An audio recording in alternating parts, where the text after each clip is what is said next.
Hello there. Today we're going to talk about something important, stative verbs, also known as non-action verbs. These special verbs are a little different because they don't usually use the ing form, especially in the simple present tense. Instead, they prefer to be used with simple or perfect forms, which we are going to learn later of the verbs. Let's explore this further with some examples to make it clearer. Incompatibility with ing form. Stative verbs, also known as non-action verbs, usually do not use the ing form of the verb, especially in the simple present tense. Instead, they are mainly used with simple or perfect forms of verbs. Let's understand this better with examples. Simple present tense. We use stative verbs in simple present to talk about things that are generally true. For example, she likes chocolate. He knows the answer.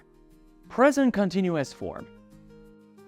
Stative verbs are not typically used in the present continuous form because they describe states or conditions that are not ongoing or changing.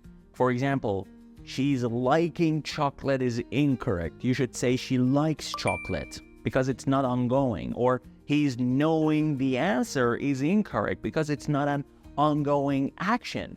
You should say he knows the answer. Contrast with action verbs. Action verbs are words that describe actions or things people do.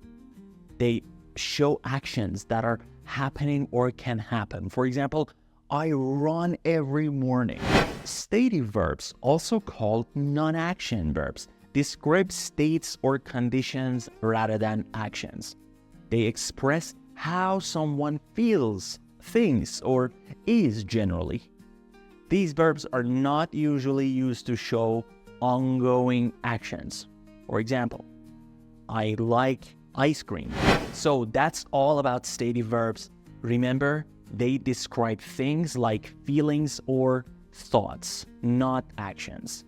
They're different from action verbs because they don't usually show ongoing actions. Stative verbs also don't often use the ing form, especially in the simple present tense. All right?